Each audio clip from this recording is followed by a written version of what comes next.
Hello students. So today we are going to start a very important and a very main topic of human reproduction, that is your male reproduction system. Or in this part or in this video I have only confined to the structure of the male reproductive system. In the next video we will discuss about the spermatogenesis, that is the formation of your sperm or the formation of the male gamete. Okay, so last video we have stopped here. Okay, gestation period is of 9 months or 280 days in case of female. Okay, so we will start with the male reproduction system. Okay, so male reproductive system में there are various organs. Okay, there are primary organ, there are secondary organ, okay? And each of the organs will be having a particular function only in male. Okay, तो वो female में अलग होगा and in male में all will be different. ठीक है. So the main primary organ that sex organ is your testis. The testis is what? Testis is a very small structure. It is an oval shaped structure and it is having a length of 4 to 5 centimeter, okay? And it is covered by a covering which is known as your tunica albuginea. Okay, tunica albuginea.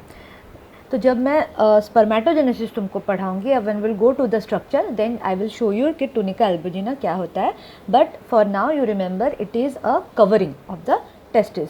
जैसे याद करो जब we were discussing digestion system, मैंने बोला था कि liver का जो मतलब किडनी का जो कवरिंग होता है ग्लिसन कैप्सूल होता है. ओके, तो इसका भी वैसे ही कवरिंग होता है, that is known as your tunica albuginea. Okay, so testis is the primary sex organ. Wait, let me take the pointer. So testis is the primary sex organ. Primary मतलब this is the main sex organ because ये produce करता है gametes and hormones. Okay, यहाँ पे एक comma होना चाहिए. Gametes and hormones. Gametes मतलब it will be producing sperms and hormones, ये बहुत टाइप के हॉर्मोन्स प्रोडक्शन करता है that are main for the male. For example जैसे तुम्हारे लड़कों के दाढ़ी होते हैं, ओके, उनका क्या बोलते हैं, उनका वॉइस थोड़ा सा मोटा होता है, तो ये सारे मेल कैरेक्टर्स होते हैं and these all hormones will be produced by this testis. ठीक है. अभी सेकेंडरी सेक्स ऑर्गन्स भी होते हैं. फॉर एग्जांपल तुम्हारे यहाँ पे दिया है epididymis, seminal vesicle, prostate gland, Cowper's gland and bulbo urethral gland. So don't get square, जब डायग्राम दिखाऊंगी तो ऑल सब क्लियर हो जाएगा. अब ऐसा नहीं कि इनमें से बस तुमको 2-3 ही याद करना पड़ेगा. अगर मैं बस एपिडिडाइमिस और सेमाइनल वेसिकल याद कर लूँगी और बाकी का मैं छोड़ दूँगी, नहीं, यू कांट डू दिस. ये सारे तुमको याद रखने पड़ेंगे क्योंकि क्वेश्चंस आ चुके हैं कि विच ऑफ द फॉलोइंग, क्योंकि तुम्हारे मल्टीपल चॉइस क्वेश्चन आता है ना, तो क्वेश्चन आ सकता है which of the following is a secondary sex organ. Okay, तो तुम लोगों को बहुत सारे ऑप्शन देंगे and you have to choose one. तो इसीलिए you have to remember all. इन सारे का epididymis, seminal vesicle, prostate gland, Cowper's gland, bulbourethral gland, you have to remember everything and also you have to like इनके functions भी हैं. We will see through it कि उनके सब functions भी है, वो फंक्शंस भी तुम लोगों को पढ़ने पड़ेंगे. ठीक है. नेक्स्ट है तुम्हारा डक्ट्स. डक्ट्स क्या होता है? डक्ट्स मतलब एक चीज़ जान लो, ducts is anything that is just like a pipe और that pipe is carrying something in it. Okay, तो सोचो यहाँ पे ग्लैंड है, यहाँ पे ग्लैंड है, तो what ever is produce inside the glands it will pour that substance into another gland, so this will be your duct. Okay, so this will be your duct.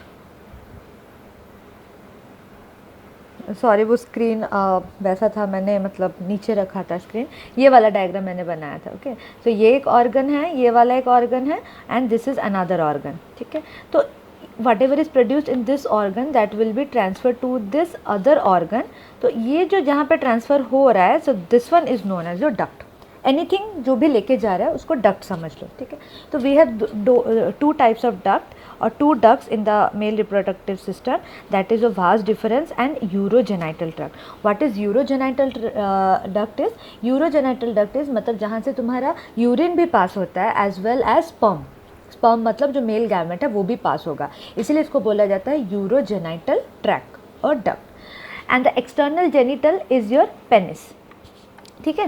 Okay, so moving on. So this is a diagram that I NCERT में actually ये वाला diagram दिया है, coloured वाला diagram, और ये वाला मुझे मिला है. तो आइदर वे ऐसा डायग्राम तुमको करने के लिए तो the chances is very very less, like 20% के draw the diagram. NCERT don't give such questions, but still if you want to know the position of everything, where each and every organ is located, you can just follow this diagram. So this is your spinal cord. यहाँ पे ये वाला spinal cord है तुम्हारा. तो just spinal cord के आगे मतलब समझ रहे हो, like a person, सोचो ये उसका face है, this is one face, तो the person is standing like this, मतलब यहाँ पे face है ना, तो वो ऐसे खड़ा है. ओके ऐसे खड़ा है, उसका face is this side. Okay तो वहाँ से अगर तुम देखोगे तो this one will be your spinal cord. Okay and then यहाँ पे है तुम्हारा testis, if you can see. So this is the testis. Okay now testis is inside a pouch like structure which is called as your scrotum. तो वो scrotum के अंदर रहता है. Now this scrotum and testis is located in the extra abdominal cavity, मतलब abdomen के नीचे होता है, मतलब बाहर वो रहता है. And this testis is present inside the scrotum. ठीक है. नाउ जो ये तुम्हारा स्क्रोटम होता है that is located outside the body. यहाँ पे NCERT में खोल के अभी you can C in NCERT वहाँ पे लिखा है कि why the testis is located outside the body, because spermatogenesis होने के लिए और for the formation of the sperm the temperature that is required should be 2 to 3 degree less than your body temperature. Like our body temperature is about 37 degree centigrade. तो ये 37 degree centigrade में क्या होता है, your body can not make sperms. Okay तो इसीलिए testis क्या होता है कि बॉडी के अंदर नहीं होके ये थोड़ा बॉडी के बाहर रहता है, क्योंकि यहाँ पे टेम्परेचर जो है थोड़ा सा कम रहता है. और मतलब कम मतलब एकदम ही कम नहीं, लाइक 2 to 3 डिग्री सेंटीग्रेड कम रहता है. Okay and this temperature is very much important for the functioning और for the process of the formation of sperm और स्पर्मेटोजेनेसिस. ठीक है. तो इसीलिए टेस्टिस स्क्रोटम के अंदर रहता है. उसके बाद देखो यहाँ पे तुम्हारा सारे ग्लैंड्स है, प्रोस्टेट ग्लैंड है, then we have the penis. Okay then तुम्हारा और क्या है यहाँ पे, समाइनल वेसिकल है. तो दिस इज़ द डायग्राम. ये वाला और भी अच्छा यहाँ पे लिखा है देखो. So the paired male gonads और स्पर्म हार्मोन प्रोड्यूस, ये मैं बोल चुकी हूँ. ये वाला भी मैं बोल चुकी हूँ कि 4 to 5 सेंटीमीटर है. This is situated in the scrotum, already I have told. और ये वाला जो है that is what I was talking about. Scrotum low temperature होता है 2 to 2.5 डिग्री सेंटीग्रेड 3, और ये वाला हेल्प करता है for the process of spermatogenesis. So testis is covered by tunica albuginea. This is the spelling here. Okay. और ये जो टेस्टिस का अभी अगर मैं सेक्शन लूँगी, आई will show you the diagram. तो वहाँ पे जब मैं सेक्शन लूँगी तो उसके बाद बाकी का तुम ये वाला ये सारे पॉइंट्स उसके बाद तुम लोग समझोगे. ठीक है. तो ये वाले पॉइंट्स अभी फ़िलहाल इसको रखो. हाँ ये वाला एक स्ट्रक्चर देख लो. तो ये वाला स्ट्रक्चर तुम लोगों को बनाना आ सकता है, आ चुका है. So you can make this structure. ठीक है. ये स्ट्रक्चर थोड़ा सा प्रैक्टिस करने से आ जाएगा. You don't have to be very precise. MF Husain बनने की ज़रूरत नहीं है, जैसे भी तुम लोग बना सकते हो, बस समझ में आना चाहिए. सो जस्ट सी यहाँ पे, तो there is a pair of testis. So there is one testis over here, another testis is over here. ठीक है. तो उसके बाद देखो, तो टेस्टिस से एक जगह निकलेगा जिसको बोलते हैं एपिडिडाइमिस. ओके एपिडिडाइमिस हुआ. इसका स्ट्रक्चर और भी क्लियर मैं बताऊंगी. उसके बाद एपिडिडाइमिस से there will be a duct. ये वाला डक्ट है. डक्ट क्या है, जो भी लेके जाता है, जिसको हम बोलेंगे वास डिफरेंस. ये वाला जाके तुम्हारा यूरिनरी ब्लैडर दिख रहा है, ब्लैडर है यहाँ पे. तो यूरिनरी ब्लैडर में ये दोनों आके इस साइड में यहाँ पे मिलेंगे. ठीक है. यूरिनरी ब्लैडर में, बिकॉज मैंने क्या बोला था, यूरोजेनाइटल डक्ट है, एक ही जगह से आएगा. तो ब्लैडर से यूरिन आएगा और यहाँ से तुम्हारा स्पर्म आएगा, and they will all go to the urogenital tract. तो यहाँ पे ऐसे देखो, यहाँ पे सेमाइनल वेसिकल है तुम्हारा यहाँ पे. ओके और नीचे है तुम्हारा प्रोस्टेट. ओके प्रोस्टेट ग्लैंड है. ओके और यहाँ पे है तुम्हारा बल्बो यूरेथ्रल ग्लैंड जो लेवलिंग नहीं है. सो दिस वन इज जो बल्बो यूरेथ्रल ग्लैंड. और उसके बाद ये कॉमन ओपनिंग है यहाँ से. तो यहाँ से जो तुम्हारा स्पर्म भी निकलेगा और यूरिन भी निकलेगा. राइट. ओके तो अभी देखो ये वाला स्ट्रक्चर. तो वहाँ पे एक पॉइंट था यहाँ से, in each testis there are 250 compartment. अभी अगर टेस्टिस का तुम TS लोगे, मतलब टेस्टिस है उसको अभी तुम काट लो, मतलब जस्ट उसका एक क्या बोलते हैं, सोचो एक आलू है, आलू का बस एक स्लाइस करो तो तुमको कुछ ऐसा दिखेगा अंदर से. ठीक है। तो यहाँ पे क्या होता है, ऐसे ऐसे करके कंपार्टमेंट रहते हैं। तुम्हें कंपार्टमेंट दिख रहा है, देखो यहाँ पे एक कंपार्टमेंट है ऐसे, उसके बाद यहाँ पे एक कंपार्टमेंट है। Okay, so these are your compartment. ऐसे कितने कंपार्टमेंट होंगे, 250 कंपार्टमेंट्स हो जाएंगे। ठीक है, रुको ये वाला थोड़ा मैं साफ़ कर दूँ। ओके, तो ये सारे कंपार्टमेंट्स होते हैं। ठीक है, तो इन कंपार्टमेंट को बोला जाता है टेस्टिकुलर लोब्यूल्स।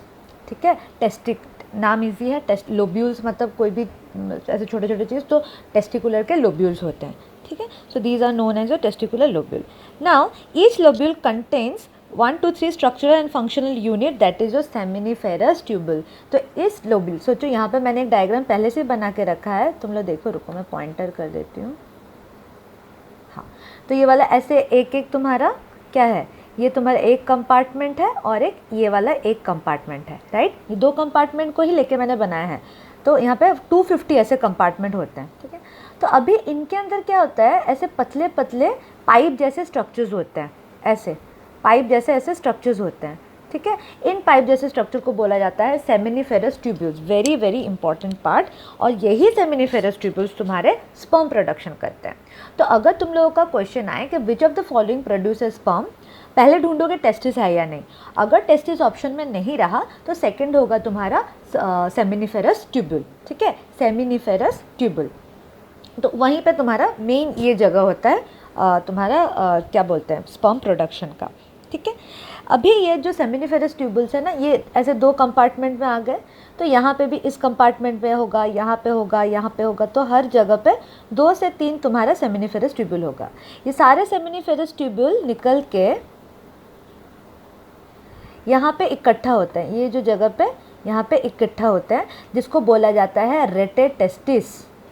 समझ रहे हो, मतलब यहाँ से तुम्हारा एक सेमिनिफेरस ट्यूबल निकला, यहाँ पे गया, फिर यहाँ इस कंपार्टमेंट से एक निकला, यहाँ पे गया, फिर इस कंपार्टमेंट से निकल के यहाँ पे गया, और वो एक जगह पे इकट्ठा हुआ, जिसको बोला जाता है रेटे टेस्टिस। ओके, रेटे टेस्टिस बोला जाता है। ठीक है, अभी रेटे टेस्टिस क्या होता है, वो रेटे टेस्टिस फिर से कंबाइन होके और एक जगह पे जाता है, जिसको बोला जाता है तुम्हारा वासा इफरेंशिया। ठीक है, यहाँ पे ये वाला वासा इफरेंशिया होता है, और इफरेंट डक्ट भी बोला जाता है।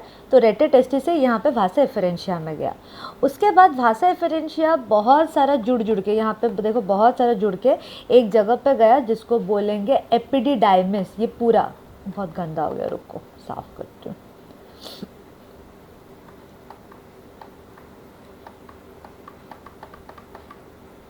ये क्यों साफ नहीं हो रहा।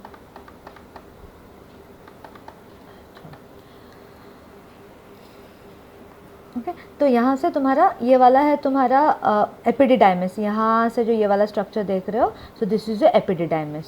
ठीक है, फिर एपिडिडाइमिस क्या होगा, यहाँ से ये निकल के तुम्हारा क्या बनेगा, वास डिफरेंस। जो लंबा सा गया था ना लास्ट स्ट्रक्चर में मैंने दिखाया, ये जो यहाँ पे ये वाला, ये वास डिफरेंस। तो ये वाला जो ऊपर का एक कैप जैसा स्ट्रक्चर दिख रहा है, दिस इज योर एपिडिडाइमिस, और उसके एपिडिडाइमिस बहुत सारा जुड़ के बनेगा तुम्हारा वास डिफरेंस। ओके ओके, तो यहाँ पे एक मुझे अच्छा सा डायग्राम मिला है, तो ये वाला देख लो।